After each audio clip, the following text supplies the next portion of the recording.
नमस्कार दोस्तों, आप सभी का मेरे चैनल में स्वागत है। तो दोस्तों, फ़िलहाल कार्तिक महीना चल रहा है और कार्तिक की शुभ पावन महीने में बहुत सारी पूजा और धार्मिक अनुष्ठान किया जाता है, जिसमें कि छठ पूजा के बाद कार्तिक में आंवला नवमी की पूजन का विधान है। तो दोस्तों, आंवला नवमी पूजन क्यों किया जाता है, आइए दोस्तों हम बताते हैं।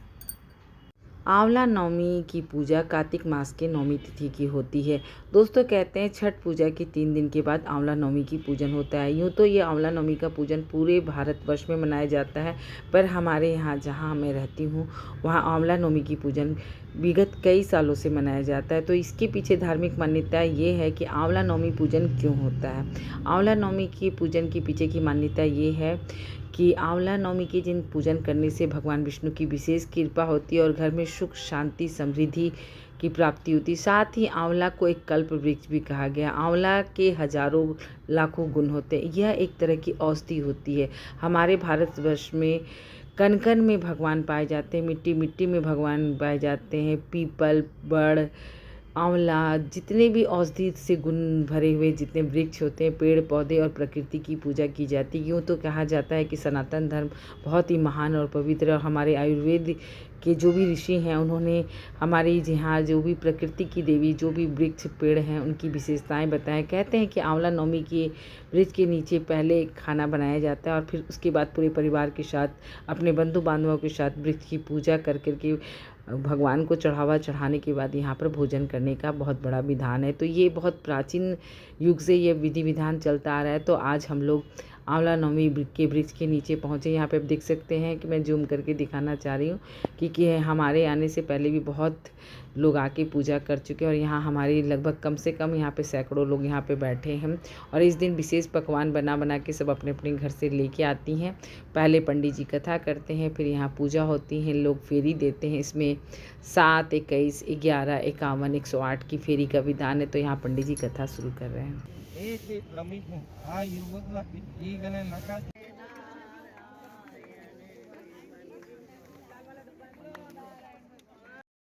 दोस्तों, यहाँ पर जैसे ही पूजा का समापन हुआ है उसके बाद भजन कीर्तन किया गया। यहाँ पर जितने भी हमारी सीनियर सिटीजन आंटी लोग हैं ये लोग सब भजन कीर्तन कर रही हैं। कहने का मतलब है यहाँ काफ़ी धार्मिक माहौल है जहाँ हम लोग रहते हैं। काफ़ी पूजा पाठ, मैं खुद भी बहुत धार्मिक हूँ।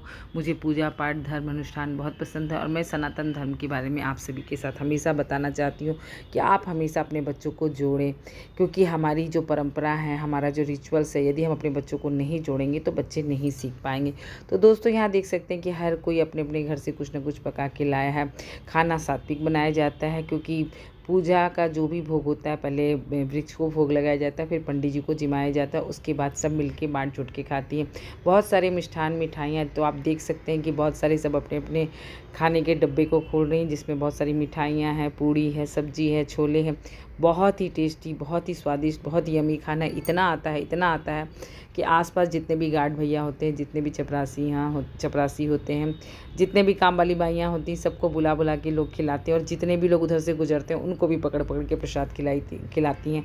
तो यहाँ देख सकते हैं सब ने अपनी अपनी थाल सजा ली है, गपशप चल रहा है और भोजन प्रसाद जिम रही हैं। तो दोस्तों, कहने का मतलब ये छोटी सी हमारी पूजा के साथ साथ किटी पार्टी ही कह सकते हैं। तो यहाँ जितनी भी सीनियर सिटीजन आंटी हैं वो चेयर पे बैठी हैं और जितनी अगल बगल दीदी भाभी जितनी भी हैं सब मज़ा ले रही हैं और बहुत हंसी मजाक कर रही हैं। इस तरह हमारे यहाँ जो कार्यक्रम होता है बहुत ही अच्छा होता है। हम लोग अपने जीवन से यही शिक्षा मिलते हैं कि आप जहाँ रहें खुश रहें और हो सके तो अपने सनातन धर्म का प्रचार प्रसार करते रहें। वैसे तो मेरी यूट्यूब वीडियो में व्यूज़ नहीं आती है, फिर भी मेरी यही कोशिश होती है कि मैं अपने सनातनी भाई बहनों को जोड़ूं। बच्चों, आजकल घर के बाहर का जो माहौल है बहुत ही ख़राब है। मैं हमेशा अपनी बेटी या अपने बच्चों को हमेशा साथ में लेके आती हूँ। यहाँ पर राधा भी बैठी है, हालांकि वो कैमरे पे आना नहीं चाहती क्योंकि उस दिन उसकी छुट्टी थी, तो वो भी आई थी। तो वो भी अपने हिंदू धर्म के प्रति बहुत ही जागरूक रहती है। उसे बहुत पसंद है अपना जो भी धार्मिक कार्यक्रम होता है उसमें वो हमेशा पार्टिसिपेट करती है। तो कहने का मतलब है कि आप छोटा ही आयोजन क्यों ना हो, आप अपने बच्चों को आप हमेशा अपने साथ जोड़ें। पूजा पाठ हमारे जीवन का एक अंग है। प्रातः काल उठ कर के भी आप बच्चों को भगवान को नमन करना सिखाएं, बड़े बुजुर्ग को प्रणाम करना सिखाएं। कहने की बात है कि हिंदू धर्म की इतनी इतनी मान्यता है, इतनी विविधता है, इतनी ज्ञान है, इसमें बहुत सारी चीज़ है। तो ये सब हम सबको आगे बढ़ाना है।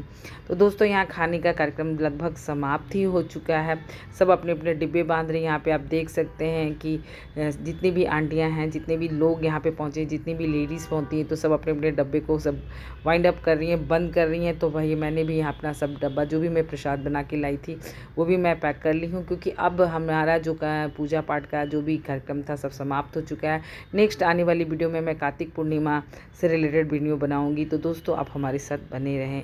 धन्यवाद दोस्तों।